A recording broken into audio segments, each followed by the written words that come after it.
Okay, well, good afternoon, ladies and gentlemen. If you're out there watching, we are at the Malibu French Open for 2022 here in Lacanau. We are going to get underway shortly with the women's and then the men's slalom finals. We've got 4 ladies in the slalom final and then 8 men. We have had some really good scores here. One of the toughest cuts ever, I think, for a men's slalom event. So we're looking forward to bringing you some action very shortly. There is a little bit of a breeze out there, but it's funny. It hasn't really affected the scores too much. Obviously skis pretty well. I've got Dorian Llewellyn sitting next to me, who's skied 2 at 10.25 both rounds and still didn't make it through to the final, which is crazy stuff. But it obviously skis really well out there, Dorian. Yeah. Thanks, Glenn. Yeah, no, it's fun being here. I'd rather be on the water because, I mean, geez, it's so nice out there. It's so good to ski. And like you said, we've had some major scores despite, some fluctuating winds. I think that's just a testament to how good this site is. But yeah, no, great day for me. That ties my PB twice. Bit shocked I didn't make it into the finals, to be honest. I did hear that this may be the biggest cut ever for a pro event final. So yeah, that's how it goes sometimes. But all the guys that are coming up here all skied amazing, so they all obviously deserve to be where they're at. Yeah, that's right. So so we've had about 3 or 4 guys that skied 2 at 10.25, 2 at 41 off that didn't make the final, folks. So you had to get 2.5 or more. Nate, of course, ran 10.25 both rounds and looked really easy. In fact, you're almost questioning your mind whether they haven't shortened or something. It looks crazy easy for him to be running 10.25. He did have a headwind, nice light headwind for both of those passes, and then at 9.75, you kind of thought, geez, this guy's going to get 2 or 3 here. We're going to be in course record or maybe even world record territory. But unfortunately, he had the tailwind on his 9.75 passes both rounds, so didn't quite get going at one ball. Yeah, and the start at 43 is so important. I mean, Nate has a lot of scores of halves, quarters, ones. It's just that gait and getting out to one ball and getting that good first swing. I think even sometimes you could ask him, obviously he'd know better than I would, but I think there's a lot of times where even coming into one ball, he knows, okay, I am wide enough for this one, but the angle that I've taken to get here, I'm just not going to be able to get to 2.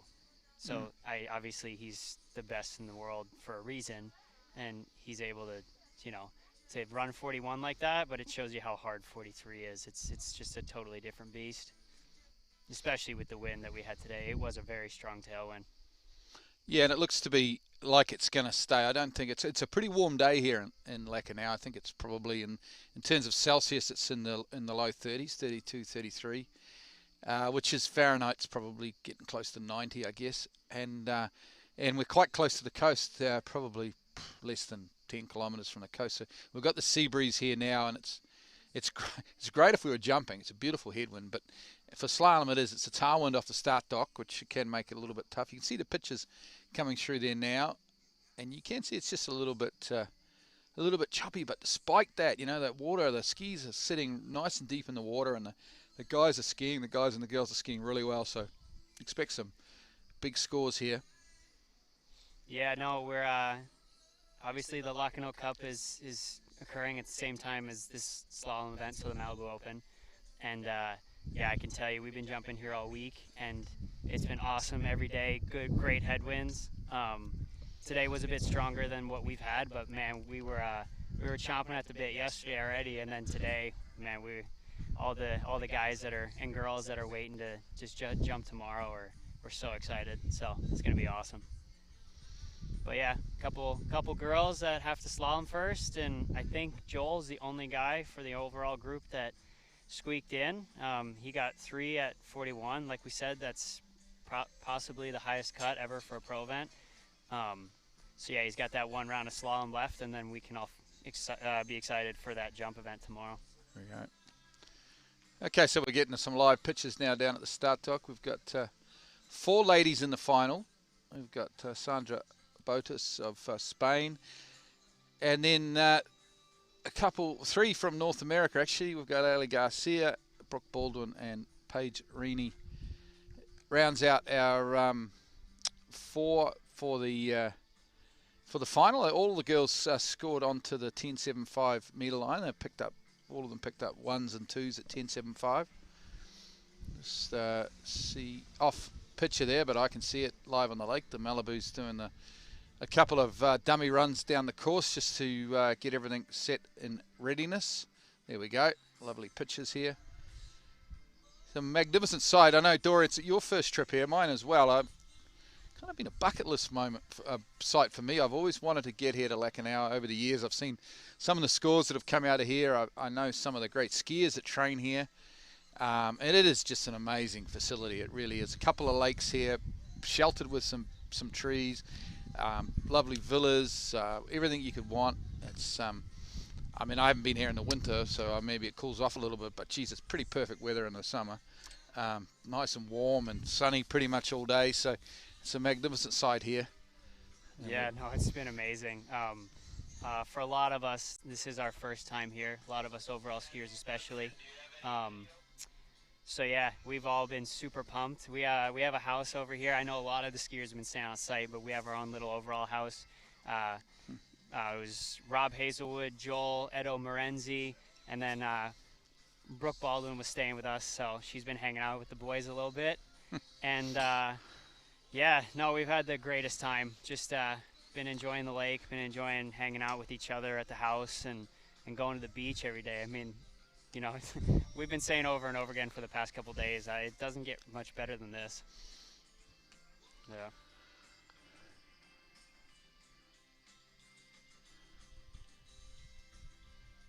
So it should be too long, I think, and we'll be underway with our first competitor in this ladies slalom final.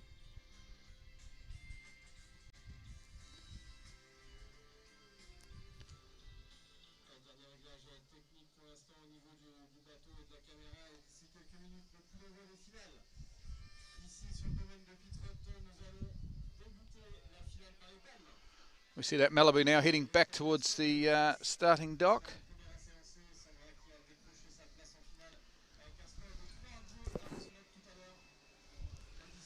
And there's Sandra Busus out of Spain, of course. She's first up. Unfortunately, in the ladies, actually, there was a bunch of French girls. There was probably 4 or 5 French girls that went out. And they all skied well. Like most of them got scores on the 11.25, but just the caliber of the top 4 ladies. I guess it's a tough cut, just 4 in the final for the ladies. They didn't quite make it in, so no local French competitors here in this slalom final. Yeah, I mean, with the likes of, you know, Brooke Baldwin and Paige Rini and Garcia. Ali's been skiing really well this year, and Brooke and Paige have definitely cemented themselves for the last couple of years as contenders at every pro event. It was going to be tough for the local girls, and a lot of them are young, so, you know, they still have a long way to go and a lot of experience to gain at these tournaments. And yeah, I'm sure we'll see a lot of them in the future still skiing and making it to this final. Absolutely. Just unfortunately right now we haven't got the... Oh, here we go. Here's our boat camera. This will be 13 metre to start, folks. That's the minimum start, and I think that's the line length that all these girls will start at, the 13 metre line. Obviously 54k, 34 mile an hour is the maximum speed, so they'll all be skiing at that. And there's a great shot of Sandra there with a good opening pass. Completes that 13 metre down to the drop zone, of course. And we'll be shortening on to the 12 metre line.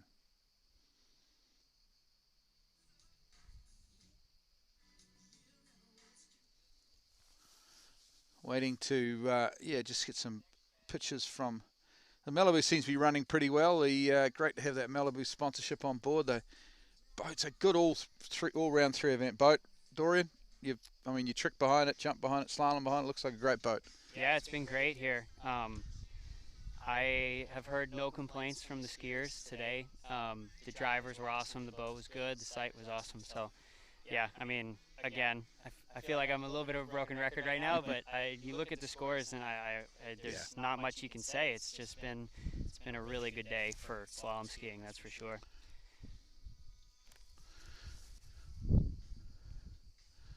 Yeah, it's been, and magnificent hosts too. The club here and everything. That because there's beach party on tonight out at the beach, so the athletes are looking forward to that after this slalom finals. So 12-meter line now. Sandra Busus going pretty well here at the moment, Dorian, because got the benefit of that head breeze, I guess, coming back on that second pass.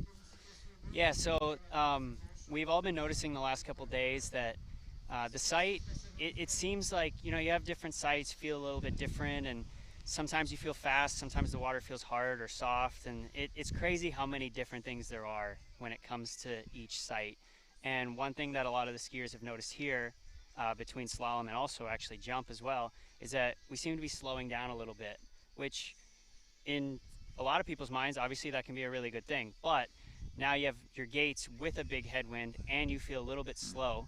So you really have to dial those things in. You have to know your timing. You have to be able to come out on the gate, keep up that speed so that you can get a good turn, get angle out of the gate, and get a good one. And obviously, your gate 1, 2, that sets up the rhythm for the rest of the pass.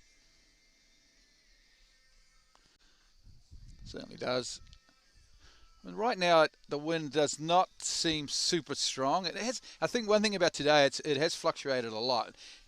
We've had some times where it's gusted up a bit, and then you get some times where it almost glasses off. So I guess that must make it even harder to get that adjustment right.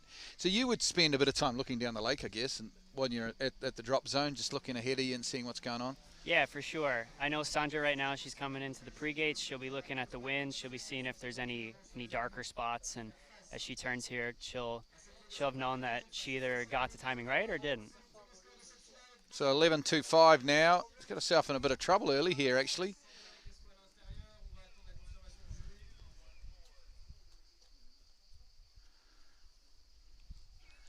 Hopefully we get to see a replay of that.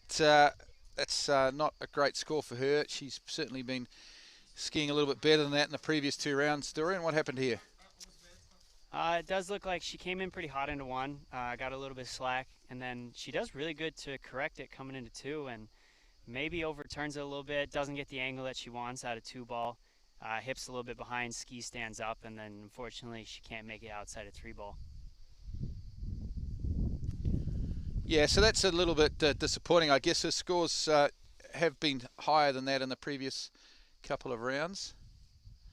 There's a great shot on the dock there. We've got Garcia up next, and Jonathan Travis has been coaching her a bit, is just giving her some last-minute advice. It's great to see. Yeah, another thing, I think a lot of the girls do start at 13 meters, but I think for a high majority of the female skiers that are here today, they would have been used to starting at 14. I know Paige and Brooke and Allie would have tried that at least in practice, but I've also seen them go out a lot at 14 meters. So Sandra, I haven't skied with her a lot in the past, but maybe that was part of it. Maybe, it changes a lot when you have to start at 13 meters. That's a good point, because it gives you the third pass, the 11, the way the wind's blowing here, it's got the tailwind, isn't it? So that's pretty tough. So they don't have the option of whether or not they want to do the 11 in the headwind, and a lot of time that, you want your 4th pass typically to be your hardest pass. So you get those first 2 warm-up passes, then you get a pass that typically is a bit tougher for you, and then you get your hardest pass on the 4th, and you're all dialed in.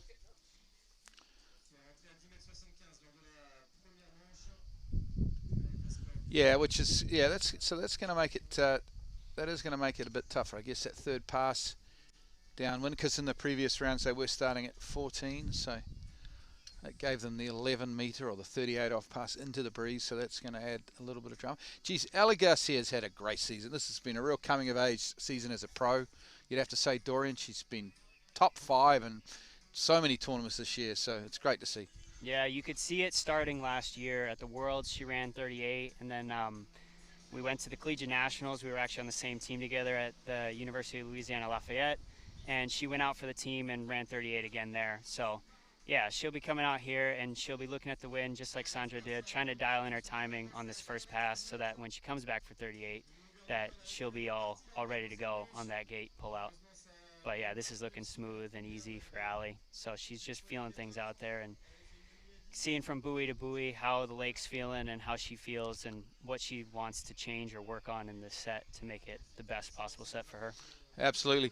I guess that is a key. If you can consistently run 11 metre or 38 off as a pro, in at any site, in any kind of just rock up and do it, I guess that's always going to get you somewhere up in that top, maybe not top 5, but it's going to get you up in the top, definitely the top 7 or 8, I guess.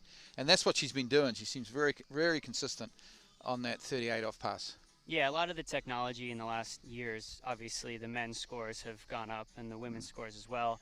You know, you have obviously Whitney and Regina and Mano who are always capable, and Jamie. I mean, holy smokes, it's incredible how many of these girls are capable of putting up huge scores. But yeah, they can all run 39 now. But there is a good group of girls right now that are, you know, that mid to maybe deep 39s, but 39 is a hard pass for anybody. I mean, even the guys, you know, this is a good site, but even some of the best guys miss 39 here.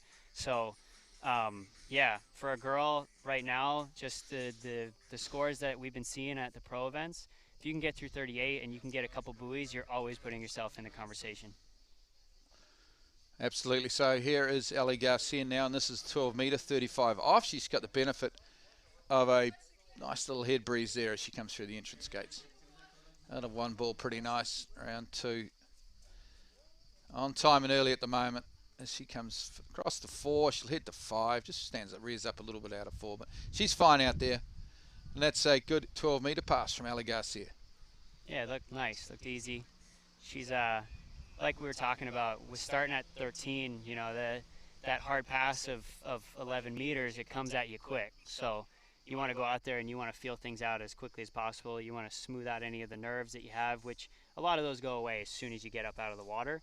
But you obviously want to get out there and feel out the water and have the best turns possible right away, because that'll put you in the best mindset for her now to come back at 11 with a tailwind, but to know, you know, I feel connected to the boat. So even with this tailwind, I feel like I'm dialed in and I'm going to be able to run this. Well, she set herself up well. She's run 2 previous rounds today. She's completed that 38 off pass, the 11.25. As you pointed out, Dorian, though, that was with the head breeze, I guess, so this will be tail breeze. But she still looks to be pretty comfortable out there. She has had a good look at the slalom course, the conditions, and hopefully we can see her through this 11 metre line. Yeah, and like you said, the wind is definitely less than what we just skied in the last round.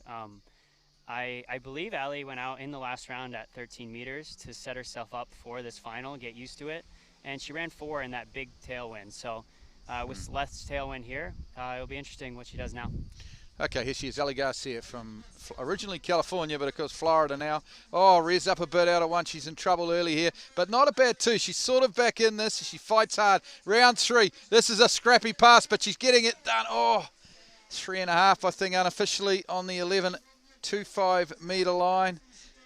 Dorian, I mean, 1 wasn't the greatest, but it was okay. But it was sort of just hard, wasn't it? She got herself behind the 8 ball there a bit. Yeah, I was just thinking of that same expression. Yeah, behind the 8 ball right off the bat. Like we were saying, you know, you get a lot of speed in the tailwind. Came into 1, maybe a little bit hot, sitting back and got some slack. But yeah, like you said, she got herself back in with this big 2 ball. She's pulling long, so you know she's chasing it a little bit. And then, yeah, here she might have rushed just a touch. You know, when you start getting down course, a lot of times your mind, you start racing, and especially in a tailwind, you're thinking about so many different things that, or at least everything seems to be moving so fast. And you want to be patient. You want to be able to allow yourself to get further down the course without feeling like you need to rush. And that maybe might have been what she just did there at 4 ball. She's feeling that pressure of being a little bit more down course each buoy. And then by the time she got to 4, she felt like, you know, I got to crank this. I got to get going. And, you know, maybe just getting on it's a little bit too early, a little bit too hard, and falls as a result.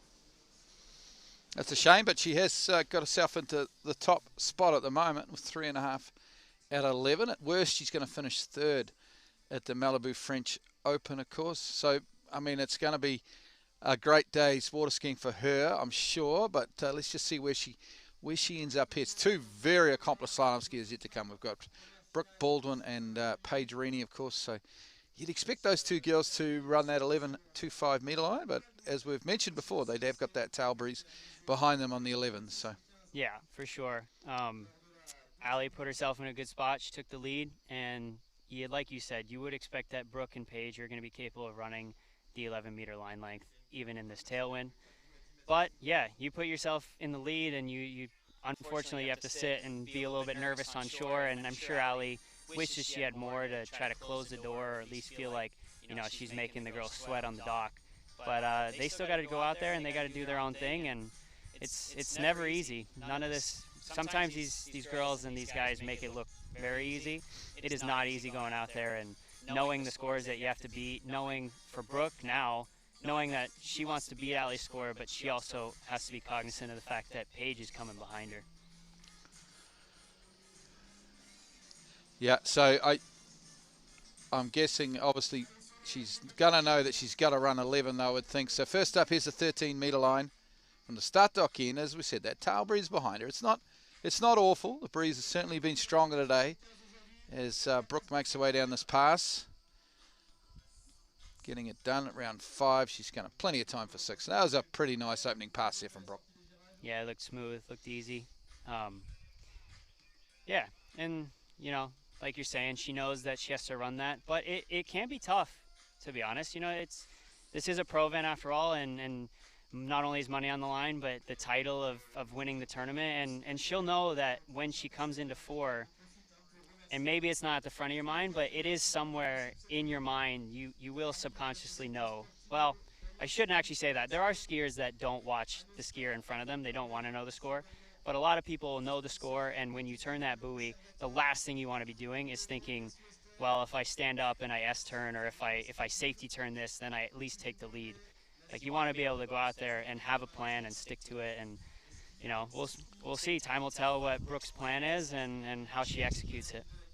Yeah, because it is a good point, because she could ski 38 off or 11 metre to just get the 4, I guess, and get, but really she probably does want to win this event. So, but there's decisions that have got to be made there, I'm sure. First things first, though, she's got the 12-metre line, the 35 off pass, back into the head breeze. Should be fairly comfortable stuff for her. Very talented 3-event and skier, and of course we've got the overall comp tomorrow, and that will be, I think, the Brooke Baldwin and Paige Rini show when it comes to that overall. It's going to be really close between them. This is a good 12-metre line, though, from Brooke. Yeah, no problems at all. She runs 35 off, 12-metre. Yeah, they look good. She looks like she's dialed in right now. And like you said, the Paige and Brooke, they're definitely going to be battling it out tomorrow. This round doesn't count for the overall, but so far, yesterday when we tricked and today when we slalomed, Brooke and Paige have been right there. And Paige, I think at this point, has a step on Brooke when it comes to tricks. If they all ski to what their potential is, I think Paige would beat Brooke on paper. And slalom today, they proved that they're right there neck and neck. And I think that the way that Brooke's been jumping in practice, I would put my money on Brooke right now in terms of jump. So, if you put those numbers together, it's going to be close. Yeah, it's going to be really close. It's going to be close because it's all going to happen the finals are all going to happen in a 3-hour window. So it's going to be how it goes on the day. You've still got to get out there and get it done. So it's going to be super exciting, that overall comp tomorrow from 2:30 p.m. French time. Okay, this is the one. This is the 11.25. This is the critical pass. 3.5 is the lead at the moment from Ali Garcia. Brooke Baldwin. So 4 will give her the lead. Pretty good start, you got to say. Very nice one ball. Round 2. Round 3. She's getting this done. Round 4. She's all over this 11.25 metre passes. Brooke Baldwin stands up a little bit out of 5, but she's going to be okay. She takes a bit of a hit out the gates, but there you go. That is a good score because now she's got the 10.75 at the head breeze, so it's all looking good at the moment for Brooke Baldwin. Yeah, that was really good, and I was definitely wrong when I said that maybe she would be thinking about Allie's 4. I don't think that there was any sense of that at all. She turned 4 with the clear intention to run that. And yeah, safety checked a little bit here at 5. It might have got her heart going a little bit. She does have that signature. Sometimes she turns 6 ball and does a little hop. So saw that there, and a little bit of flair right there at the end of the pass, and she'll be pumped that she ran that. And yeah, she stands really tall up over her ski as she comes into the buoy. It looks great. It's a little bit unique, that style. I mean, you do see other skiers doing it, but I really notice it whenever I see Brooke slalom. Yeah, she's really over her ski, really centered. She actually looks very similar when she does tricks. She's centered. She's really smooth. She is very underrated, I think, in the terms of overall, and also in jump as well. She definitely focuses on slalom, and she's been one of the best women slalom skiers from the junior ranks up to now to the pros for a long time. But yeah, if you go and train with her, or if you watch her tomorrow, you'll realize that, you know, with some more training, she could be really dangerous as an overall skier for sure. Okay, here we go. This is 10.75. Round 1, not too bad at 1. She's on this at the moment. 2. She's going to work hard. Can she get a piece of 3? I think so. It's a little hard to tell. I think she went around 3, so that's a good score. That puts some real pressure on Paige Rini. Yeah, for sure. That'll put pressure on Paige. These girls both, I think Brooke ran 1.5 in the first round, and Paige ran 2, and then both the girls ran 2 in the second round. So for Brooke to get from 2 to 3, that'll be huge for her, and then it'll put a lot of pressure on Paige coming off the dock, that's for sure.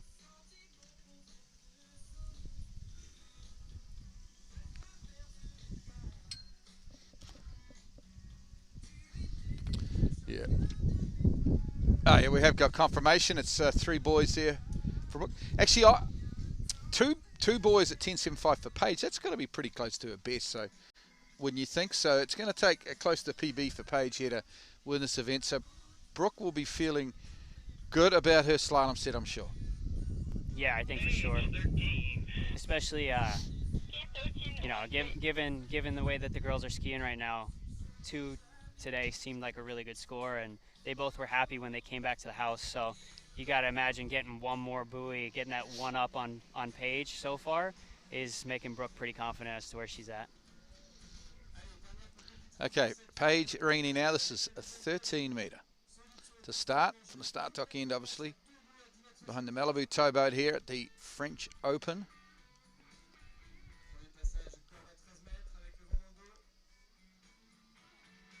Nice pass. Never looked to be in trouble. Very much a warm-up pass for Paige. Just out there feeling out the conditions. She'll know the critical pass will be the 11.25, which is going to come up from that start dock end again. So she'll be getting the timing of her gate. Everything's sorted. Yeah, and like you said, you're right. Paige, PB, 3 at 10.75, Yeah. and she did that last year at Winter Garden for one of the LCQs for the Masters, and she has a lot of twos at 10.7 as well over the years. So she's been running that 11-meter pass for a long time now, and I could definitely see her dialing in today and going for that 3 and tying her PB, or maybe pushing it more and taking the win outright.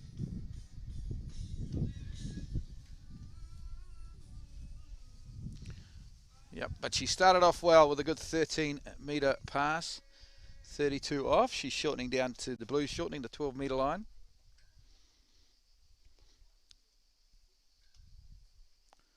We see that Malibu just heading around the turn island down there. Yeah, and Paige is a very level-headed skier. A lot of times I've seen her go into tournaments, and she doesn't typically get thrown off by too many things. So the fact that Brooke ran that, I think it'll make her excited. She'll be confident in what she's been doing, and she's going to be ripping out there for sure. So here's 12-meter line, and into that head breeze, and you don't expect it to have too many problems. Beautiful to watch. Nice. As she heads across to 6, and that's a very, very nice 12-meter pass for Paige Rini. Actually, talk to me a little bit about, like yourself, Dorian, you're from a very famous water ski family. I mean, obviously the last name Rini is another accomplished water ski family. Do you think growing up as a kid, because, you know, I'm a father of water skiers, and they, you know, people get nerves at tournaments and that stuff. Do you think it's easier to cope with that because your family's grown up in the sport, or is it the other way? Do you think you feel more pressure growing up with a famous last name? I personally definitely feel both. I definitely have that side of, my mom was a 2-time world champ and my dad was an 8-time world champ and considered to be, one of, if not, in my opinion, the best overall skier of all time. So yeah, it's definitely, it's tough going up in that shadow. And I know Paige has grown up with Matt as her dad with that same aura of being a huge person and a huge persona in the ski world. But at the same time, you get to lean on that experience and you get to figure things Absolutely. out that they know. So yeah, I'm sure she'll be leaning on her dad's experience right now coming into this 11-meter pass. Big moment now. This is 38 off, 11.25. Because she has got a tail breeze, but I don't think it's too bad right now. I think it's maybe dropped off a little bit. Let's see how she goes. Not a bad start on 1. She did get on the back of the ski a little bit. She's okay as she heads around 3. She's fighting hard here. Across the 4. She's got 4. She's going to be late for 5, but she will get there. And she's not too bad, actually, out of 5. And 6 boys, a little bit late, but still 6 boys in the 11.25 meter line. We've got a great final on our hands. Yeah, same as Brooke. She would have turned that 4 ball and maybe she's not thinking about it again, but same thing as Brooke too, like coming into 5 ball and a little bit of a safety turn, knowing that she has to get through this pass and she's in a tailwind. And yeah, stood up there a little bit at 3 or 5 there, sorry. But yeah, no real issues there. The safety check, sometimes that can get your heart pumping a little bit, but most of the time when those things happen, you know that you're early and you know that you can afford a little bit of a stand up just to make sure that you get a clean turn, and then you lean all the way and you get over to 6 and you just muscle out through the gate. Okay, so this 10.75 meter pass coming up now for Paige. Her personal best 3. She needs 3 to, well, it would actually probably force a runoff, I'm sure, if she got 3, because that's the score. We've got the lead at the moment from Brooke.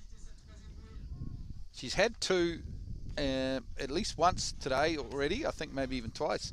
She's had 2, so she's in that zone on the 10.75, 39 off. Yeah, so she's run 2 twice today. Yeah. So she's been dialed in enough at the 10.75 to be able to get a couple buoys, but let's see what happens here. Not too bad a 1. Across the 2, no.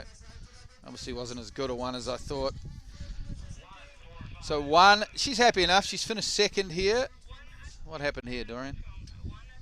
I think it did. The headwind and the fact that I was saying at the beginning that we might be feeling a little bit slower here. She was narrow on that gate, so she probably came into 1, not as much angle as she wanted, a little bit tight to the buoy, and then you can see she's pulling on her arms. She knows that she's narrow and she's feeling the pressure of being narrow, and then once you don't get your hips around and you don't get your ski turned and your hips are behind coming into the wakes at a short pass like 10.75, it's hard to get out to the next buoy. Okay, folks, so that wraps up the ladies slalom. We know that Brooke Baldwin is the winner of the ladies slalom here at the Malibu French Open for 2022. Paige Rini is 2nd. Ali Garcia is 3rd. And, of course, Sandra Busus from Spain has finished 4th. So probably went the way we expected. Paige had a good day. Like she finished the first round as a top seed, but in the end I think Brooke is just maybe a boy or so better in the slalom in personal best than Paige. So it probably went to script, but nonetheless it was a great final. We're about to start the men's final. Should get underway. I think we'll probably change our boat driver, will we? Maybe do a phantom pass. We might be a little ways away. Yeah, and Brooke's been studying for her medical exams for medical school, and she's been working really hard at school, and obviously, we all have our own things that we're doing outside of skiing, and I know Paige as well is not only working but also taking classes for school, but I know personally that Brooke has been studying for that exam and hasn't maybe skied as much this year as she would have in the past. So you could see it today, the first round 1.5, second round 2, third round 3. Brooke seems to be building up. She seems to be finding that confidence again, and I think that'll carry over tomorrow into the overall fight between those 2 girls, and it's going to be super fun to watch. Well, that's a good segue into speaking of overall, because we've got first up in the slalom final is the world overall record holder and the world champion, of course, Joel Poland. And, well, Joel's pretty hot right now, isn't he, in in all three events. He's really tricked over 12,000 points for the first time not long ago. He's won the Masters in jump, of course. Slaloming, was it 3, I think, in 10.25 earlier today. So he's having a good season, of course. Yeah, for sure. He's having an awesome season. You know, hard to watch as his competitor. You know, obviously we compete against each other in every event, and especially in overall. And we had an awesome overall battle at the Worlds. Unfortunately for me, I came out on the losing end, or the second place end of what a lot of people have said was the best overall competition that they've ever seen. So that's cool. Again, obviously I would have wanted to win that, but yeah, he's looking really dialed in on his slalom ski, and it's really impressive how well that he slaloms. You know, we're both not the biggest guys. He's got me by a couple inches, but still really impressive, the scores that he can get. Well, breaking news: Joel Poland, just to keep up with his image, has decided to opt up here. He's going to go straight to the 10.75. What's the thinking behind this? Because sure he's going to get a headwind here for 10.75, but that's now going to give him a tailwind for 10.25. Or is he just tired? It's been a big day. I mean, I'm not. I was thinking of that. I don't think that's not his main reason. We do have, you know, a jump tomorrow morning for the overall prelims, and then we have to do 3 events again for the overall final. But I think that he's going to put a score out there at 10.25. He wants to run this and see what everybody else does after. Sure. I mean, look at the conditions. I think it's calmed off a little bit out there, but here is Joel now, 10.75. Coming in a little bit cold, you'd have to say, after just one pass on the 12, but he's got it done. That is good skiing. Yeah, that is really good. 2 passes to be able to get to do 12 and then come right back at 10. That is impressive. And like I said, yeah, he's feeling good on his ski today. There is also the possibility that he might like coming from the other side. That would be something that we should ask him. And yeah, a lot of things that could factor into that decision, but I do think that he wants to get out there. He wants to put a score up on 10.25, and then, you know, everybody's going to be chasing certain scores, what they think, you know, Nate's going to do at the end of the day, and Joel could be a huge benefactor of that. Guys pushing themselves at 10.2 or even 10.7, trying to do a 10.7 in a big tailwind, and maybe they miss it, and then he just keeps benefiting, keeps moving up the rankings, and you never know where you end up at the end of the day. Look, it shapes up to be a really exciting water skiing over the next few years. But, you know, as you say, Joel moved ahead of you in the overall standings just towards the end of last year, but just pushing you along and pushing each other along. And it really, I think it's one of the great stories of world water skiing over the next 5 to 10 years or even longer, hopefully. So here he is now. Joel Poland, this is 10.25. He scored 3 in round 2, which is only really a couple of hours ago. See if he can get 3 again. He's going to get 3. Can he get it? No. 2.5. Wow. He was kind of looking to get across the 4, wasn't he? But yeah, that was looking really good. Yeah, I mean, I do think that maybe how good he looked coming back from that dock end today, it could have factored into this decision. You know, he looks really comfortable at the beginning of this pass, and he came out of the water after the second round and felt really good about the start that he got, and he replicated it here really well. I mean, look at that 1, and then this 2 is one of the best 2s that I've seen him do in a while. And yeah, coming in a 3 early and just, yeah, getting in a bit deep, but that was an awesome start. Yeah, so good skiing, Joel. 2.5 at 10.25. I mean, I don't think it'll hold on to be a winning score or anything, but it sets a good standard for the rest of the guys coming. You know, it shows them to even be in some decent money, they're going to have to get more than 2.5 at 10.25. So that's great. Yeah, for sure. And like we were saying before, you know, people are going to expect Nate to go out there and to be able to run 10.25. He's been doing it so many times over the past weeks, over the past months, and even the past years, which is incredible to say.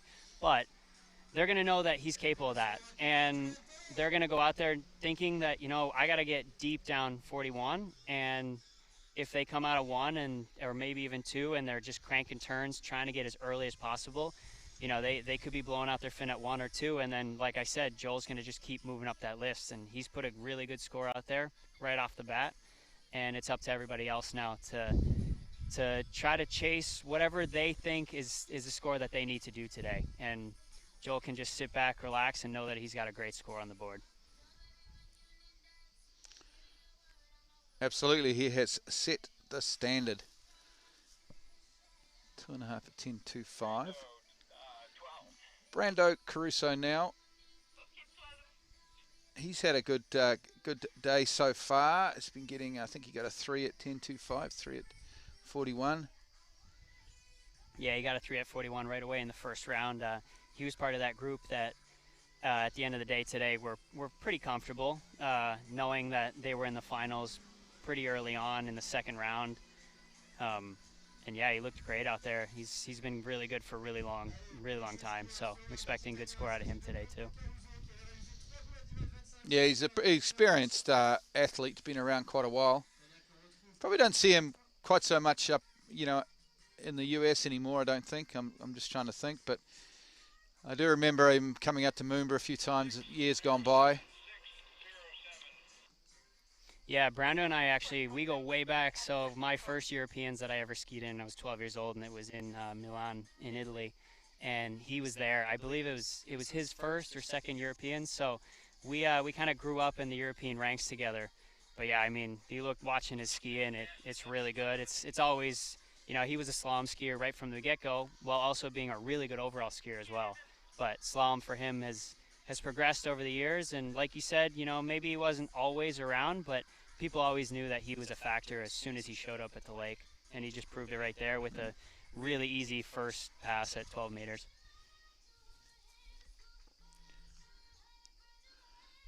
See the good riding the good slalom ski there, one of the major sponsors of this event. It's great to see. Supporting water skiing. Yeah, he's on the good XTR, really good ski. He's on it. I know that that Dane is on it as well, and they've had really good things to say about it, about how the ski is able to support you in a lot of different positions. It's really forgiving, but also when you want to get on it, you can really get it to move. So for these short line lengths, these guys are going to need those things. They're going to need to have stability while also being able to push themselves hard in the turns. So here we go, 11.25 meter, 38 off. Brando Caruso out of Italy. All pretty simple stuff at the moment. He's super strong. He's getting great angle out of the boys. Quite even on both sides too. You don't really see a weak side there for him. Well, I don't anyway. He looks quite even on both sides as he makes his way down the pass. Yeah, he looked really good out there. Yeah, and like I said, even when he was a young kid, I remember when we were both 14 years old, we were running 11 meters at the Europeans and challenging each other at 10.75, and there was a point where he broke the Masters course record. Actually, I guess I should correct myself. He missed his gates, ran 3 at 10.75 at the Masters, and then him and a skier from South Africa both ran 2. The South African's name was Eamon Vandermeer, and they ran 2 and tied Casey Wilson's record at the Masters, which of course Charlie Ross, kind of smashed this year. He smashed it this year, yeah. But yeah, up until that point, Brando's name was at the Masters as one of the course record holders. So he's experiencing a lot of different conditions and clearly turns well on both sides. Okay, so this is 10.75 now, 39 off from the start dock. And that wind is disappearing on us, which is great to see. It's calming off as we get into the evening. It's about 5:30 in the evening here at the moment. And it's pretty solid stuff at the moment. 10.75, it makes his way across the 5 and 6. That's not a bad pass. It really isn't. I mean, sure, maybe Nate might run it a little bit earlier, but it doesn't matter. He never looked in trouble there. He was right in control as he completes the 10.75 pass. Yeah, he looks good. And actually, one thing that I am thinking about right now is Joel's decision. It could be affected by the sun. The sun is going down on the far end of the lake that we're looking at right now, and there is a glare. So that could be factoring into why Joel decided to take that 10.75 back without that glare, and then try his hand at 10.25 coming back. And Brando there, I think that wasn't his best 10.75 of the day, but obviously he had the tailwind, a little bit of glare, but now he's going to have a headwind and no glare coming back at 10.25. Actually, speaking of Joel, he's walking up. We might just ask him. We're just intrigued. Joel, we want to know why you opted up, why you skipped 11 and went straight to 10.75. Well, I came down to 12 and I was thinking, I got 4 more rounds tomorrow. That's actually what I said. I got 4 more rounds of skiing tomorrow, so let's save a bit of energy. And I don't like 11 and 39 or 11 and 10.7 are pretty similar. So let's just watch Brando here because this is a bit of a money moment for me. Yeah, it's 10.25, and of course you've got the lead at the moment, Joel, with 2.5. So let's see how he goes. He's around 1, not too bad a 1. He's across to 2. Oh, he's going to get to 3, I'm sure of it. Round 3. Oh, can he get to 4? My. This is sensational score here for Brando. Oh, 4 at 10.25. He'll be absolutely wrapped with that. Big stuff. That gets him close to the money, you would think. 4 at 10.25. Well, that sucked to watch for me. Oh, for you, yeah. For everyone else at home, good that was amazing. Yeah, there's a lot of Italians pretty happy. I think he got a pretty good start here, boys. You know a little bit more about slalom than me, but he seemed to get a pretty good start. Well, he just didn't get a bad start, and I find that's always important. That's quite, yeah. You know, it doesn't have to be perfect, but if you get a bad start, it's a lot harder. And I don't think 1 there was perfect for him, but he could work with it, and he could get round to 2, and then from there to 3. And that was some pretty impressive skiing, honestly. How's the glare? Is it getting For me, it was completely fine. It's definitely going to get a little worse for the guys at the end of the field. But yeah, it's a beautiful head tail. It's pretty much perfect conditions. I think they probably will get away with it. It seems to be at the edge of the lake versus in front of you. I've got to say, I'm not going out there on the lake like you guys, and I've only been here for 48 hours, but it doesn't seem to get dark till after 10 o'clock here. So at the moment it's 5:30, so the sun, I know there's glare, but the actual sunstrike, we should be finished well before the sunstrike. Hopefully. You think I so? wonder if, towards the end of the field, who's lost out? Is it Nate lost out? Yeah. Nate and T-Gas, they might get a touch of it, but I think it'll just be on the gate turning, and these guys are professionals. They know what they're doing. Yeah. Well, I'm going to love you and leave you. Thanks, Joel. Rob Hazelwood now. He was stoked to make this final, Dorian. I think what did he ski? 3, I think, at 10.25. He had 2 in the first round, which wouldn't have been enough. So he's another young sort of pro that's trying to make his way in the world of water skiing, and every dollar he can pick up on the circuit means a lot to him. And he hasn't really won any events, but he's getting 4ths and 5ths and that's 6th, and that makes a big the difference between finishing 6th and maybe 3rd or 4th is a lot to these young guys. So he'll be looking for a big, hopefully a payday here. Yeah, I think for Rob it was a mixture of excitement and also a bit of relief. Rob normally would be one of the guys that would be skiing overall with us, and I mean, his slalom is definitely his strongest event. So this year he's been focusing a lot on slalom and hasn't fully been able to get his body to adjust to overall yet. He's been having, pains here, pains there, which is very typical with overall. But he looks awesome on his slalom ski, and I think that he would have been fully expecting to come here and to be making the finals. So to get a 2 in the first round, like I said at the beginning of all this, I kind of thought that I had a good chance of at least being in that runoff or that backup score position.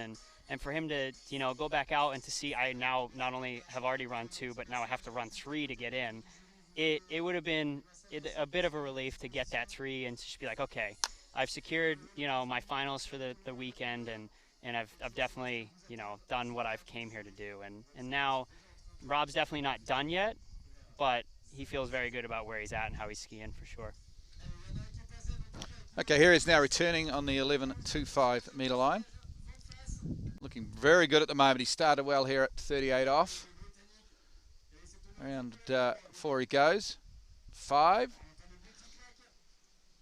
That's a good 11 metre line there for Rob. He's looking pretty solid at the moment, Dorian. Yeah, it looked good. Rob's got that signature arm over the head turn, and he went pretty hard there at the gate actually, and looking good. Maybe might be a little bit slow at the gate, like we were talking about at the beginning with that headwind and feeling a little bit slow, and gets deep there at that buoy. So again, might be just a bit narrower than he's wanting to be. But these early passes, sometimes you're you're in a mix of, you have some nerves, and you're not trying to over ski your first couple passes. You don't want to go out there and just start slamming turns on your first pass and feel out of rhythm with the boat. So, Rob's going to come back at 10.75 here, and he's definitely going to know that he has to step it up a little bit. He'll have the tailwind that's going to be pushing him out to the buoys a little bit more. So as long as he feels the line and feels the boat as he's doing all that, I think he'll be in good shape here. It's interesting, isn't it? We're talking about how high the cut was, and I think that what that says to me is I've never seen so many guys at about your level or Joel's level or Rob's level that can get 2, 3, or 4 at 10.25. We might be missing a few guys like Freddie Winter's not here, Will Ash is not here at that absolute top level, but that next sort of tier with its mid 10.25, I've never seen so many. That's disappointing there for Rob. 10.75, and he's found a hole around 2. We got John up next. Yeah, that's disappointing for young Rob. So we go from the youthfulness of Rob Hazelwood to one of the seasoned pros of world slalom skiing is Jonathan Travis, because he's been around a long time, very accomplished slalom skier. So we look forward to this. He's seems to be doing a bit of a tour at the moment around Europe. I know he's got Ali Garcia on tour. I see a few little bit of Facebook. I'm rat when one of these rock stars accepts me as a friend on Facebook, Dorian, so I like to just see what they're doing, I see them at a few French landmarks over the last week or so. Yeah, and that's one of the cool things about skiing is, there's a bunch of kids running around here at the site, and they get to hang out with us and come up and talk to us, and we've been playing ping pong with some of them. They get super competitive with us, so they feel comfortable, and John's a super nice guy. He can come across as a bit serious sometimes. I know Bob Marley made a video. He called him an angry Samoan. But he's a super nice guy. Runs Jack's with his wife, Natty, and his dad and his mom, obviously. And one of the premier sites in the world, right up there with Lacanau. And we had the Worlds there last year. And, yeah, he's been traveling around with Will, who is at Greece right now. And those two are, been best friends for a long time. And Ali Garcia has been traveling with them, and she's been feeding off his knowledge, I'm sure. And like you said, he has so much experience, having won, the Masters and made it into the LCQs and super high pressure situations, made it into the World's Finals last year in a super high pressure situation. So he'll be fully ready for this for sure. So this will be 35 off, 12-meter start. I haven't heard, but I'm sure it is. In fact, I can see the purple rope there, so it must be 12-meter. And very much a warm-up pass for JT as he completes that 12-meter line. Yeah. On a normal set, I would say John is a top contender to be opting up, but yeah, I think a lot of these guys are going to be wanting to do 10.75 with the tailwind and give them a really good chance to run 10.25 with that headwind. At that rope length, obviously you're coming in the buoy and you want to get out wide, and you're going to have to take some speed and some angle, and that headwind's just going to allow them to be a little bit more patient at the buoy, a little bit calmer. But yeah, you never know with John. He likes to opt it up a lot, so we'll keep our ears peeled for any changes in the strategy. But yeah, I expect him to come back at 11.25 here. We certainly haven't heard anything from the boat. We probably would have had it radioed in by now, so I think he's going to stick with 38 off or 11.25 on the second pass. Jonathan Travis. Yeah, and his plan a lot of the times was come out at 13 and then he'd opt up to 11. So that was another reason why I mentioned it, just because Joel's already put that message in everybody's head, but you would expect John to stay at 11.25 here for sure. Seems like a smart play. Just a little bit of the breeze is just starting to lift a little bit, just a few gusts coming through. It's a warm afternoon, and of course not too far from the coast here, probably only, 5 miles or so from the coast, so you get the afternoon sea breezes. It is a very well protected lake though, with lots of trees. And this is Jonathan Travis on the 11.25 meter line, 38 off, and just cruising this pass. He's just so accomplished, seasoned pro, been around a long time, and knows his way around 6 slalom boys, that's for sure. And Jonathan Travis runs the 11.25. Yeah, and when you have the years like John, you get to these passes, and you saw it with Rob a little bit. Obviously, we're younger and we don't have that experience of running these hard passes at these big tournaments, and John just made easy work of this. I mean, this one ball, he came around so easy, so smooth, just comes straight into 2, and he's cruising right now. Maybe a little bit deep out of 2, but he's not worried about that at all. He's a strong guy. And then speed checks a little bit at 3 there. Yeah, maybe overcorrects for that deep 2 ball at 4, but, you know, like I said, he never at one point thought that he was in trouble in this pass. If anything, he's just seeing, you know, what he can do to change, even in the middle of a pass. For him, this will feel like a warm-up for what's about to come here. Yeah, you look at those pictures, and it looks relatively calm, but just out around the side here, just to give you a picture, there's a fair bit of wind movement in the trees and stuff, so there will be a bit of a tail breeze, I think, blowing him into the entry gates on this next pass. So 10.75 now, 39 off from the start dock end, which means he's got the wind at his back. It's all about the timing, getting the good gate here and the good start on 1. Not too bad a start here for JT out of 2 ball pretty nicely. Round 3's getting it done at the moment. Pretty comfortable around 4. 10.75 as easy as you like in the end, really, for Jonathan Travis. Yeah, and like we talked about with Ali at the beginning, you know, John ski reared up here a little bit at 1 ball, but at every buoy, he was never worried. You know, he stood up there a little bit, comes over to 2, really patient, and each buoy, he's comfortable being down course. He's not super early. He's not maybe skiing this picture perfect. Like, you wouldn't post this on Instagram and say, you know, oh, look how easy I skied this. But at no point did he rush it. So he's just comfortable being that little bit down course, allowing the tailwind to move him a little bit down the course even further, and he just stays smooth and keeps skiing through that pass, and at the end of the day, easy work for him. And what he's done by running 10.75 downwind is he's given himself 10.25 into the breeze, which is the money pass, let's face it.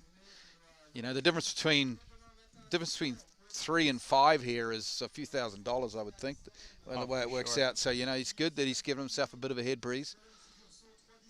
Yeah, it's definitely, you know, even just further on the ranking list, it's incredible how a half a buoy or a quarter buoy, it can move you up so many places on the world ranking list, because like we were saying, you know, 43 with Nate is a different beast, but 41 off is not easy either. You make one mistake and, you know, you're way behind and you might be done. Okay, here we go. Brando Caruso's leading with 4 at the moment on the 10.25. What can JT do? Out of 1 ball, sort of a so-so 1, but he's on this out of 2. Cross the 3, getting late now as he's working hard. Not a bad 3 though. He's got the 4. Oh, he stands up out of 4. He's happy. Big fist pump. I don't know. Is he happy or is he upset? Or is he upset? Yeah. I can't tell. I'm surprised that he'd be that happy for getting 4. But he seems to be. I think he's happy now. I think or it might have been a mix at the beginning. He's happier now, but man, I think he's upset that he didn't take advantage of that, because man, what a start. He was definitely on his way to running that pass until, 4 ball. Oh, I don't know. I think he had that. But yeah, I thought he pulled a little bit long here, but man, he got a good one. And coming into 2 here, nice 2. Man, he's on. It's deep out of 3, but he just hangs on. He's got clinchers, and that was close. That wasn't too far away from turning 4 ball there and heading across the 5 with a chance at running it. Yeah, same as Joel. I'd love to know what is in his head. Maybe not right now, but you know, in a couple minutes, I'd love to know. I'm not asking him. Yeah, I'd love to know. Scared. You know, you ask him later. What he thinks happened there, because he was so well on that pass, and that's where I was saying it before. You know, maybe he knows that Brando's got that 4, and like you said, you know, the difference between running 2.5, 2, 3, 3.5, 4, that can be thousands of dollars. And at the end of the day, he knows that if he gets that 4, he could be in a runoff with Brando for the win. I mean, you know, Nate is very, very good, but 4 at 41 is never an easy score, no matter where you're at. It isn't. Big moment for France now. Local hero, of course, Sasha Deson. He's a guy that can run 10.25, of course. He's been running sort of around that 3 and 4 all day. He'll get a lot of hometown support, I'm sure. Starts here on the 12 and runs that really comfortably. Yeah, he's got an awesome style. Super good on his ski. You can tell that he's really in harmony with his ski. Like everything that he does, the ski reacts to well. And the last couple weeks, and he's been going to these pro events, and he's been right there at the top every single time. And I think he was definitely challenging Nate at the last couple tournaments and putting some pressure on him. And Nate handles it really well, but Sasha's definitely been up there. And these scores, like we said, 4 at 10-2 is going to be big, but Sasha definitely, especially here in France, he's going to feel at home. He's going to feel, none of that travel, or less of that travel effect. A lot of the guys are flying over, and some have been here for a week, but nobody's sleeping in their own bed, and he'll at least know that he feels comfortable with the language, the culture. This is his home, and he'll be wanting to represent his country to the fullest for sure. Absolutely. There's a few fans down there. We can't quite see them at the moment, but obviously a lot of French water ski fans have made their way to Lacanau for the weekend. We had the amateur slalom yesterday. A lot of them got to have a couple of rounds of slalom. And now they're getting to watch their hero, of course. This is the 11.25, 38 off. Through the entrant gates he goes, round 1. Hand a little bit high, but he's okay. Out of 2. On time and early at the moment, as he really is cruising this 11.25 meter pass. Yeah, I've seen Sasha approach passes a bit more active, I would say. That one, you could see, like you said, on 135 there, handle was a little high. He was bent over a little bit, which could be because he might be a little bit narrow coming into the buoys. Maybe babying the pass just a little bit. He knows it's not a hard pass for him, and he's just still feeling out the lake. But yeah, I mean, still easy. No problems in that pass. So yeah, I think he's gonna be in prime shape coming back here at 10.75 for sure.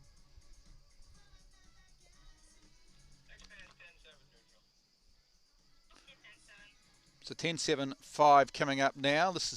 We've said it before, this is a little tricky because it's a tail breeze for Sasha, and we've seen most of our skiers not have any trouble with it. It was really only Rob Hazelwood that had some unfortunate issues with 10.75 with the tail breeze. But it is always going to be tough. He's going to have to be on his game here.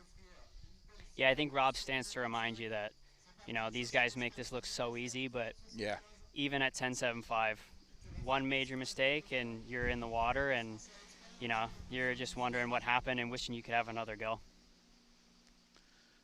Okay, here he comes now. 39 off, 10.75. Sasha Deson from France. Not in the greatest shape out here. He is running the pass, but he's getting pretty late now. He's fighting hard for it. He should get to 6, but it's going to be close. Does he get out the exit gates? He does. Oh. Yeah, 6 is going to be a close call here. He was definitely late. Well, go your younger eyes. For me, I'm half blind. I thought he went around 6, but your younger eyes might have picked up something there. But he got pretty late, didn't he? Yeah, he was late out of 5, and like you said, he was getting a little bit down course, and then you have that safety check like the girls had earlier, but the girls were very early in those passes, so they can safety check and still make it. He was getting a little bit down course, and I don't think he safety checked on purpose, but might have been feeling the pressure of being down pretty course. Hard, I would think, at 10.75 at 58 kilometers per hour. It's pretty hard to safety check too much. You haven't got a lot of time to, you're not out there mucking around. You got to get across the 6 ball. Yeah, especially with the speed, not getting the angle out of 5. That would have been a really big issue coming into 6 and trying to swing out and finish that pass. I don't know where our replay is here. I'm not seeing a replay. And I'm not hearing that the score is anything different than 6. So we're going to... Hang on.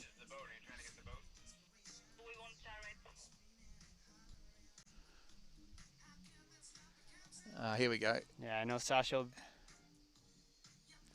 will be trying to, think about 10.25 right now and what he needs to do.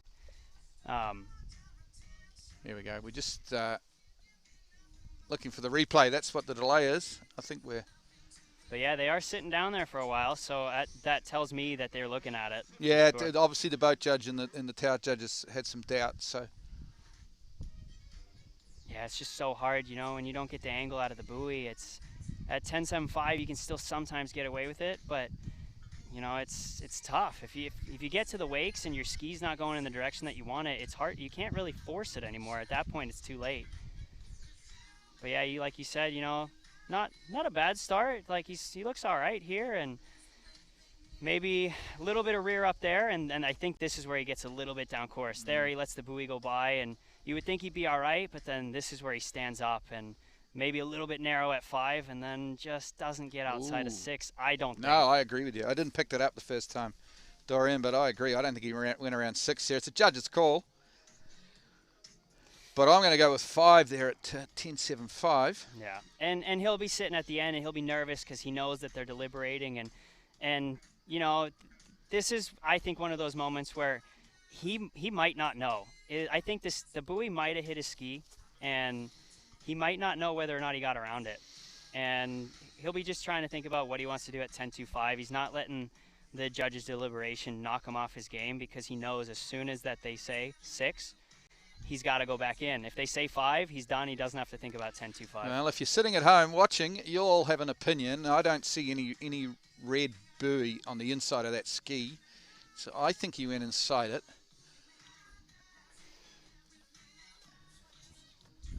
Yeah, this is a long deliberation. They're definitely taking their time.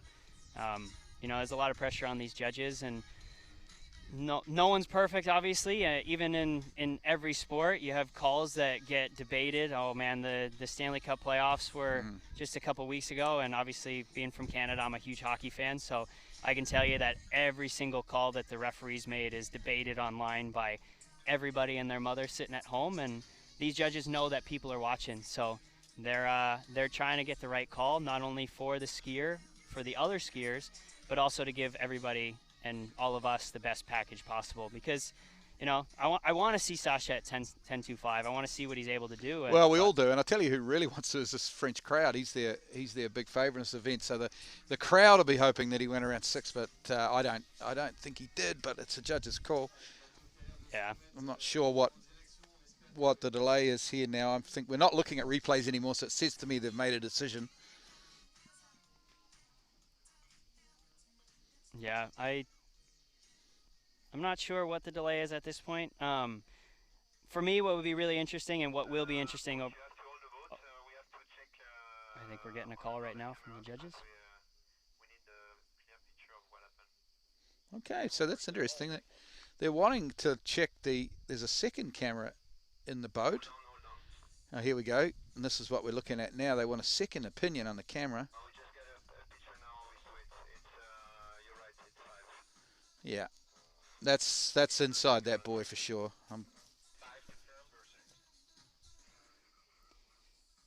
Yeah, it's tough. It's right outside of his ski. Yeah, you can see it under his tip right there at the front. I mean, these decisions get looked at a lot now. We, you know, in our sport, sometimes they get controversial. Sometimes, you know, we don't. Especially in a pro event, there's a lot of money on the line. But to me, that's pretty clear cut. I think. Yeah, we're pretty clear cut. That's a inside 6. They'll bring him home.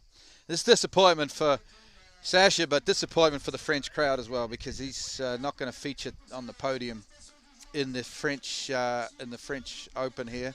Yeah, for sure. And he's, like I said, he's been skiing so well. So it would have been awesome to see him come back at 10.25. And you know, there's a lot of pressure when you ski in your home site.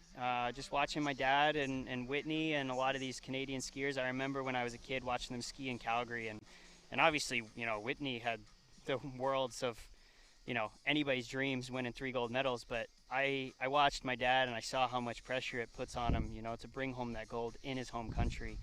And I'm not saying that's what Sasha was feeling, but I can only imagine that adds to the anxiety and the pressure that he's feeling during the tournament for sure. Well, we get down now to our top 3, and what an exciting prospect this is. Dane Meckler, of course, Thomas Degasperi, and then the one and only Nate Smith. So 3 absolutely sensational slalom skiers. All 3 in very good form at the moment too, so this should be a wonderful final. At the moment, JT, of course, Jonathan Travis, is leading with 4. I say he's leading. He's tied with Brando Caruso But he does have superior seeding, so in effect JT is leading at this stage, unless they both end up finishing first. Dane Meckler, to me, is a little bit of an enigma, Dorian. He's not super tall. I love watching vertically challenged slalom skiers ski that are, the really good ones. I think of Terry Winter. I think of some of some of the shorter skiers over the years, and just the way he moves on the ski, the way he hooks up and gets that ski around between him and the boat. Yeah. Well, and right here on the gate, he has a really interesting gait. He's really far forward. He's really tall with his hips up. And it looks almost like he's not doing a lot coming through the gates, but he's getting so much angle, and he's able to transition through the wakes with that angle and shoot out into one. And every buoy here, you just see that he's so connected to the boat, and he's so in rhythm. And I know that that's something that he coaches and that he thinks about is, wanting to feel the boat and to be in a rhythm with it right from the gate and one ball. So that was 12. He's coming back now on the 11.25, 38 off. Yeah, and he's been skiing unreal this year, and at the end of last year, or I might be shortchanging him there a little bit. He's been skiing really well for a couple years, but this last year, or these last 18 months, has been a different level of that we've seen from Dane, and I'm excited to see what he's going to do today for sure. Of course, he ran the 10.25. I think it was in a runoff to make the final at the Worlds, I think, from memory, or something like that. Yeah. So he's into the 9.75 club now. This is 11.25. Into a bit of a head breeze here, which as long as he can ski wide, it shouldn't be too much of a problem for him. Across the 3, looking beautiful. Turn there on 3. Oh, geez, funny old handle grab, but he's pretty early here as he makes his way down the pass. That's a really nice 11.25 meter. Yeah, looked easy. Like you said, he had that one little hiccup right there in the middle. Yeah, funny. It's funny we all have these little things that we do when we're pulling out. We all have our little tendencies. It's funny how he pulls his foot out of the binding. But yeah, he comes out of each buoy. He gets, like I said, he gets that swing out so well. So he didn't have that problem of being too narrow here and under skiing it. Let's see what happens here. Yeah, handle comes up maybe a little bit. Just testing out the water, maybe getting out the nerves a little bit. That might have been part of that. That'll get his heart going just a touch. But, sometimes you like that. Sometimes you like that wake up before your hard passes. So the swing out, would that be a little bit to do with the fact that he is a bit shorter than some of the, so it's something he's taught himself to get that ski out around that buoy? Yeah, I think so for sure. I think for me personally, being 5'7.5". And don't forget the half. Yeah, the half's important, I knew that I would always have to really focus on my technique in a way that, I just needed to be able to get out to the buoys and then to be able to still turn from wide, and Dane definitely is able to do that. He's able to maximize his swing and his angle and his speed. Here he is now, 10.75, must run pass. Not a bad start on one. He's got that little tailwind behind him, so he's going to have to keep moving out here, but he's looking pretty good at the moment. He heads across to 4, out of 4, across to 5, and this is a nice pass. Considering the tailwind, that is a really easy 10.75 pass for Dane Meckler. Yeah, that was really good. He got pretty deep out of 3 ball there, and then did a little safety check at 4. That was the only thing really that might have given him a little slight pause as to what he was doing, but I think the rest he'd be really happy with.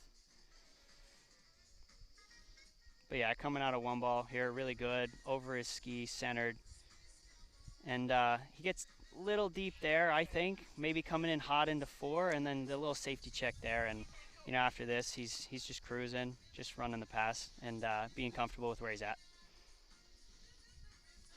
10.75 is completed. Coming back in at 10.25, 41 off. Current lead is 4, so he needs, for a place, 4 would be enough to get him on the podium in 3rd. Guaranteed, but to win this event, he'll be looking to get at least clear of that 4 that JT's got. Yeah, and I think this is where it's going to get so interesting. What is he thinking? Because 4 is a huge score. Yeah. And when you get to that 4, like JT did, do you turn it and take the chance that you maybe fall, it's a big ask to get to 5 at 41. So we'll see. The headwind's a little strong down here, you can see. So it's going to be tough for him to keep a speed up through the turn. Doesn't look too bad a start from that angle. He's out of 2 ball. Round 3, look at him go. Dane Meckler across the 4. He's going to safety check it. There it is. That's, smart play, I guess. But, geez, I would have loved to have seen him smash that 4 ball and have a crack at 5. Because for sure. He wasn't too far off running that pass. Yeah, and he had a good start. I do think, like you were saying, we are among the smaller skiers, and I think you could tell he's a little bit narrower than the other guys, and it made it a little bit uncomfortable. But he's got a really good start here, and but he is, he has a couple turns that aren't perfect. Like Joel said, he had a not a bad start.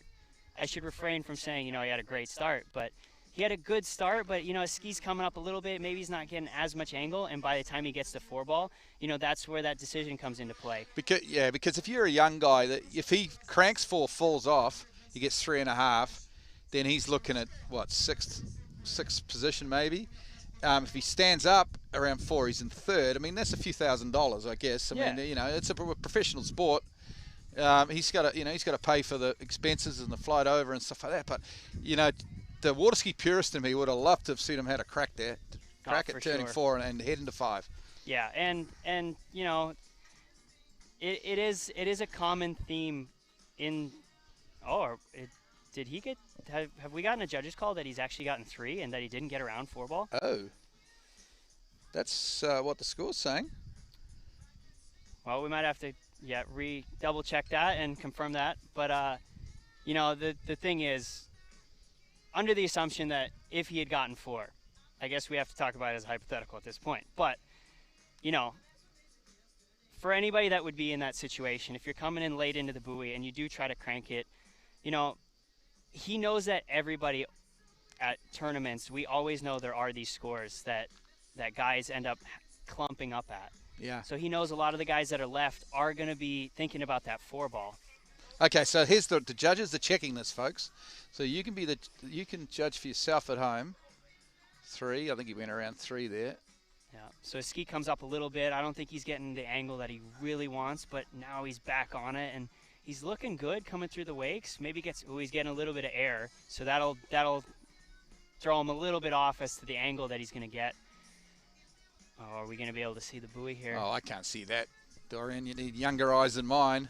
I did see a splash from the buoy when he hit it. The question is exactly where it hit him on the ski. Did he push it out or did he push it in? Hopefully we've got a camera up on the grassy knoll somewhere that can give us some evidence. Yeah, I don't see any red though. That is. Wow.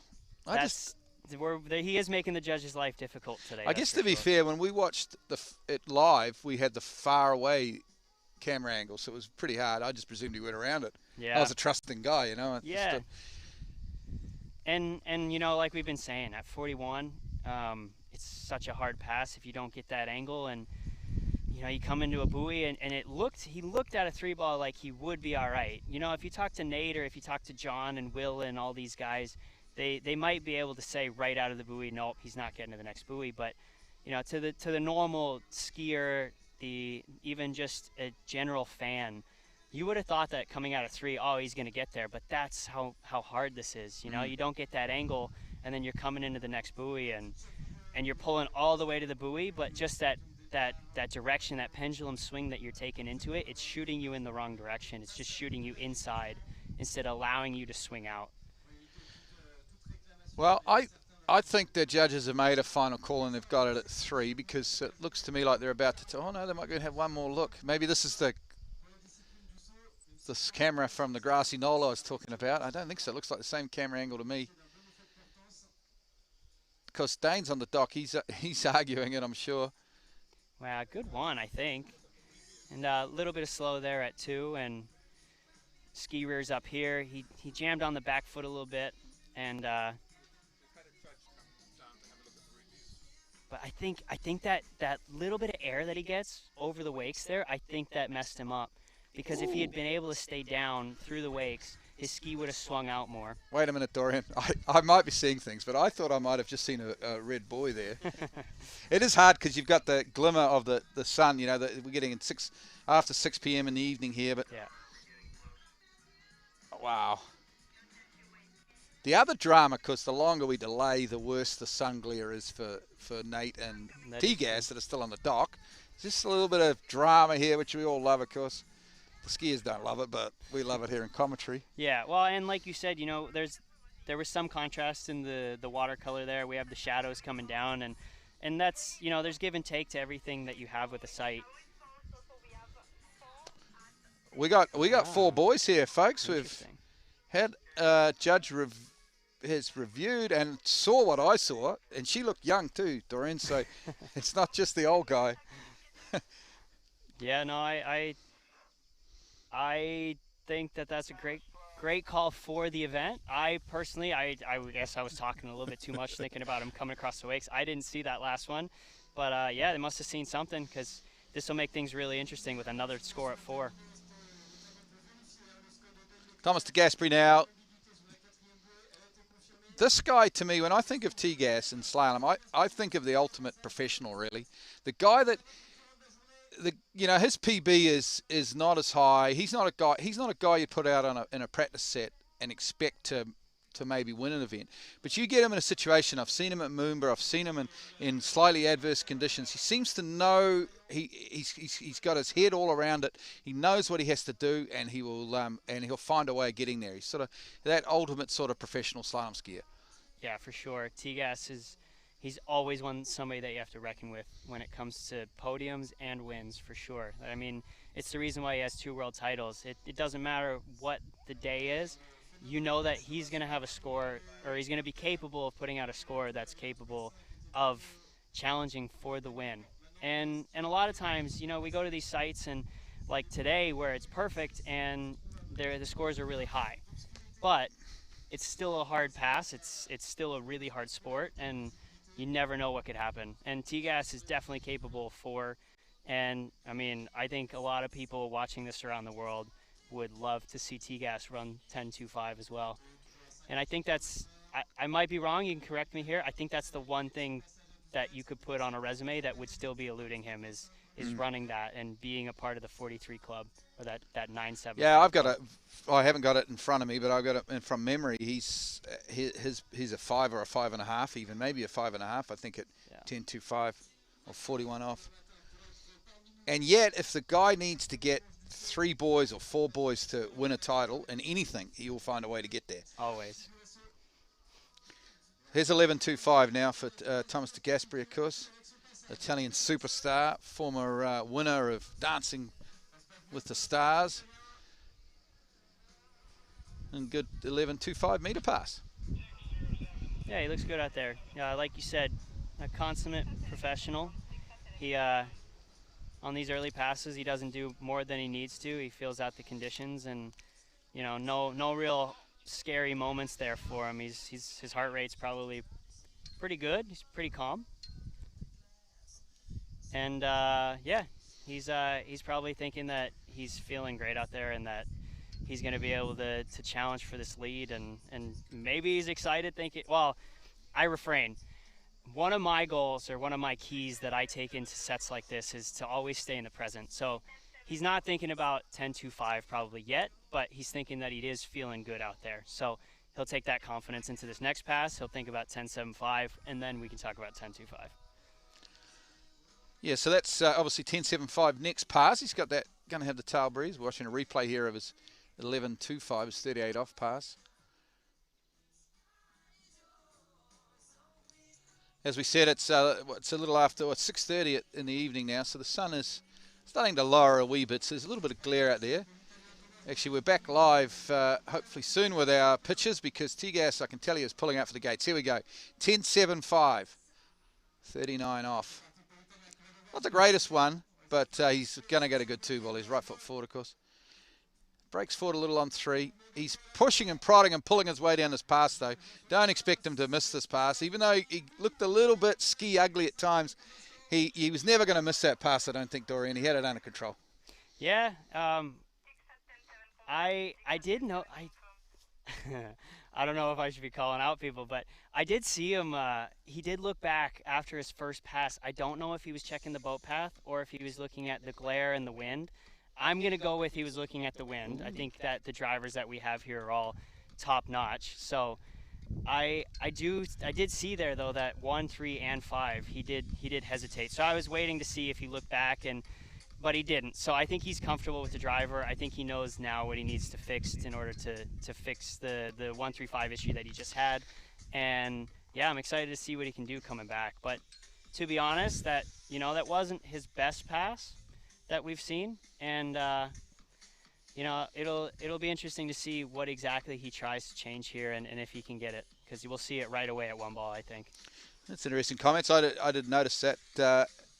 We're not going to name names here, but I can tell folks back home we've probably got one of the best slalom drivers in the world on the boat right now. But yeah, it might be it could be a little bit to do with the glare as well, because that you can see glare out there. But yeah, I think after that pass, I was waiting to see, and the fact that he didn't look back after that pass, which wasn't his best, I think he was just looking at the wind and the glare on that first one for sure. So it all comes down now. He really, really wants to get to 4 here and possibly a piece of 5. Round 1, not a great one, but it's 2 balls where he makes it up, but he sort of does and he doesn't, but he's pushing hard. He's going to get to 4. He's around 4. Can he get... Oh, man. Now he's the guy that did have a crack for 5, and good on him, but it's going to cost him, unfortunately. Yeah, and those are those decisions, like you just said, on both of the last 2 passes, he had a slow one and he had a really good 2. And so right now, you'd think that he's feeling really confident about his 2-4.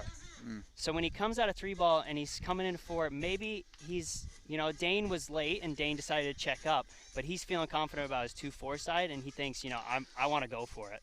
So the part of Thomas Degasperi, who's a seasoned pro, stands up around 4 ball there, but the part that it's a split-second decision, and he thinks, I've got a chance of putting real pressure on Nate here, real heat. I'm going to have a crack at 5, and he's hung on to it. Unfortunately, he hasn't quite got away with it.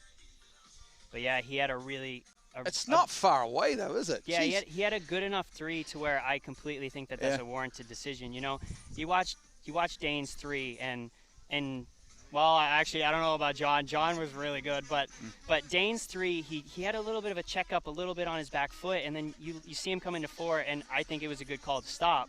But T-Gas's 3, its ski came around and it sat so nicely that go for it. I mean, that was awesome. Yeah, good on you, Thomas Degasperi, having a crack there at possibly running 10.25 and putting some real heat on this guy who is in all sorts of form. Here he is, the current world record holder, the world champion, of course, as well, Nate Smith. Nate has been pretty much unbeatable now for almost a year, I would think, probably 9-10 months. I think it's been a long time since he's been beaten. He's been in all sorts of form. We've seen him earlier today, Dorian, the 2 previous rounds.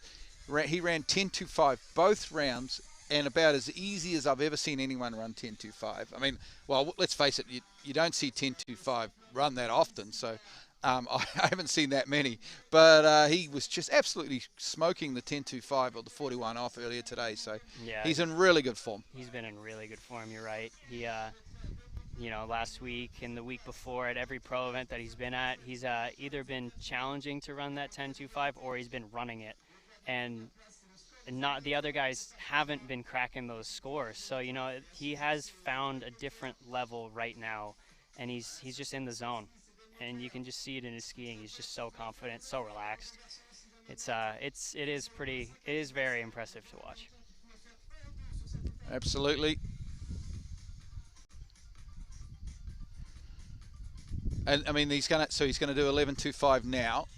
This means he's setting up for 10.25 with the headwind, which means he's got a very good chance of running it again and winning the event. But the sad part of it is, unfortunately, like the previous 2 rounds, what's been happening all day is he had 9.75 with the tailwind. So we haven't really seen him get a good start on 9.75, which is probably what we wouldn't mind seeing. 1 pass at a time, though. This is 11.25 now from Nate Smith, 38 off. Around 5 and 6, and it's a good pass. Yeah, I did talk to Nate after that second round, and I was wondering if after getting that first score at 43 at 9.75 if he would switch it up and try to get the headwind 43 to see what he could do, because obviously, you know, we've all been skiing great. So this would be one of those sites where you think Nate might be able to try for that world record. But there is an extra bonus for the first or the top score in the men's division for any round. Yeah. And Nate said that he wanted to get that full buoy. So in the first round he got a quarter.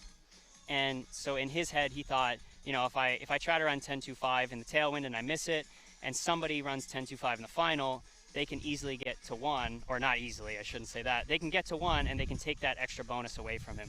So I don't think that he'll be thinking about 9.75 here all that much. No. I just know how good this site is, and with the course records to it, 9.75. It's been there for a long time. I think it was Jamie Boucher back 15 years ago. So it is a good enough site to get a world record on.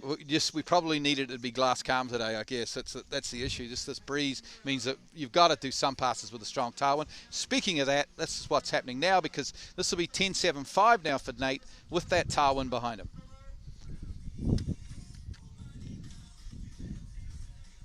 This guy is just at another level, isn't he? You know, he's just early as you like. There's a tailwind behind him here, folks. Oh, geez. Almost did something very un-Nate-like, but he's fine as he runs a 10.75. Yeah, I know there's been numbers and trackers about how many times he's run 39 in a row, and I know a couple years ago it was astronomically high how many times he had skied through 10.75 without falling once at it, and it's super impressive. And yeah, I mean, that hiccup that he had there, it was right there. I mean, just a little bit deep, but in reality, he's fine. Nothing. He's a slalom freak, and I mean that in the nicest way. I think I read an article about him once. He went to a tournament at the end of the season, and he ran a couple at. This is when he was a kid. He ran a couple at 39, or a couple at 10.75, and he decided, right, I want to run that next year. So he skied all winter back home in Indiana, or maybe not Indiana because that's pretty cold, but he skied all winter, and a lot of the time in a dry suit, and he was running by sort of end of May, June the next season. He's running 10.75 now. Nobody can do that. Like he did it, but that people don't. There's thousands of people have said, I've got two at, or hundreds of people. I've got two at 10.75. Next year I want to run it, but nobody actually does it. You know what I mean? But Nate did, so it's just phenomenal. He's just a freak. Yeah, and it'd be interesting, some of those details. You know, it's sometimes it's tough sharing all your secrets. Maybe one day it'd be nice to know what it was exactly, what did that switch. But yeah, let's see what happens here at 10.25. So he's got a head breeze. The first two rounds are very similar conditions. He's run this pass comfortably. There's a lot more pressure on him here now, though, because this is a final. There's cash on the line. Good start on 1. Round 2, he's pretty comfortable at the moment. He's looking early here. Nate Smith, he's in all kinds of form. Wow. Round 5, and he'll wait for 6. I mean, he had time there. He could have pulled out his phone and sent a text message waiting for 6 ball there at 10.25, Dorian. He's just unbelievable. He's taken the win. We're not even cheering anymore up here because it's just, oh, Nate's won again. I'm sure they're cheering down on the banks, but this is he makes this look so easy, Dorian, but we know it isn't. Yeah, that's incredible. I mean, he was a little bit bent out of shape there at 2, but nothing for him really, and he's just, you know, that same way we talked about Dane. Like, Nate has a very similar style to Dane, and they train together a lot, and that extra height that Nate has also obviously helps him as well. So they're able to feed off each other. You know, he has that style where he gets really, really tall and really centered right over his ski. His hips are up. He's not losing any of that power, any of that angle through the wakes, and just swings out really nice to each buoy. Well, folks, he's the 2022 Malibu French Open Slalom champion. He's got the title. Add it to the long list of other titles he's won this year. But now he's got a chance at 9.75. Course record is 2, folks. It's a very high course record here. World record's 2.5. He does have this tailwind at his back. He's going to struggle to get any more than 1, I think, here. But you never quite know. If he can sort some stuff out here, Dorian, it'd be great to see a course record here at Lacanau. I mean, we've now. seen good scores at 10.25 from this end with the tailwind. So let's see what he does. So here he comes. Nate Smith on the D3. Through the entrance gates he goes. Yeah. I think he might have gone inside one there. It was a little bit hard to see, but it just shows, 9.75 is so short. You add in the tailwind, it's just tough, real tough. Yeah, and we talked about it right at the beginning of this, and if you don't get every single little thing right about this gate, it's so hard to even just get around one. So yeah, it's I actually think he missed that gate, to be honest. So maybe that was going through his head too. Yeah. But I mean, those are the margins that we're talking about. Just tiny little things that have to go perfect for him to be able to run that world record.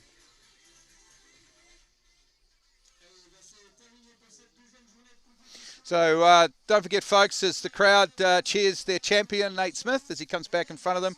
We are back with the webcast tomorrow, 2:30 p.m. Dorian, with the overall battle, the battle royale, of course, between yourself, Joel Poland, Louis de Plon-Freiberg, I think, is probably leading at the moment, or pretty close anyway, or maybe not because of his slalom, but he had the best trick score yesterday anyway. Yeah. So it's going to be a great battle tomorrow, folks. So congratulations to Nate for winning the slalom, but tune in tomorrow, 2:30 p.m. French time. You'll have to work out what time that is wherever you are. But it will be, if you can't watch it live, if it's the middle of the night, it will be archived, of course, on YouTube.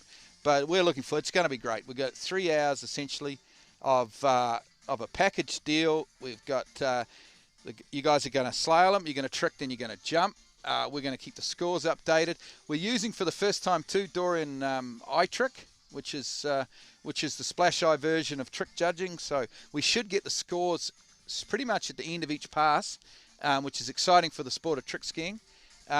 So really looking forward to that, Dorian. And I mean, obviously it's going to be big, isn't it?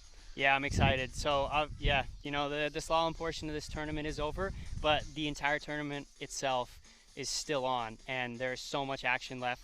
Like you said, Louis and myself and Joel, all three of us, we're super tight right now. After slalom, I think it is a toss-up between Louis and myself at the moment. Joel and I didn't trick to our potential, and Louis maybe wants a little bit more in slalom. So we still have jump in the morning to determine the final rankings for the finals. What we're talking about is the elimination round. Once we start that final at 2:30 tomorrow afternoon, we all go back to zero again, of course, because it's a one-off. It's a one-off final. Yeah. So yeah, for sure. Like the final for overall, it's super high pressure. You not only have to ski well in slalom, you have to ski well in trick and in jump, all in one round. So it's crazy. It's a ton of pressure. And I mean, even today, even the slalom event, I mean, technically the actual skiing is over, but we do have the beach party and the awards later tonight at 9 p.m. And the Sunday schedule, we starting off with some skiing with the pros. Kids are going to be out here skiing with all their favorite skiers at 10 a.m. And then up until 10 a.m., excuse me. And then after that, the preliminaries of the jump for us overall skiers will be on. Louis, Joel, myself, Tanguy will be pushing each other. We'll not be live, but we will be updating you with the scores. Check the Instagram. And the overall final will be from 2:30 to 6 p.m. And that is French time. And yeah, so it's going to be exciting. I'm super pumped about it. And the jump here is awesome. And thanks, Glenn, for letting me sit here Thanks, with you. Dorian. Thanks for the expert comments. Thanks to everyone at WorldWaterSkiers for putting this event on. Sorry, with the webcast. All the sponsors, Malibu, of course. White Cross, Good Skis. Acquire Clothing. Yeah. Red Bull. It's been a great event, the slalom event today, but we've got the overall, of course, tomorrow. But yeah, there's so much left. It's incredible. We saw so much action, and we're at the tip of the iceberg. So like I've said it multiple times, but I'm excited. This jump is so awesome, so I'm so ready to jump. Yeah. Okay, we're done, Dorian. Thanks very much, mate. And thanks very much to the viewers out there for watching this great slalom final. We'll see you tomorrow afternoon for the first stop of the overall Pro Tour. You guys, whatever you're doing this weekend, have fun.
Hi guys, I'm Dorian Llewellyn. I'm here with Janina and Carlota Boneman.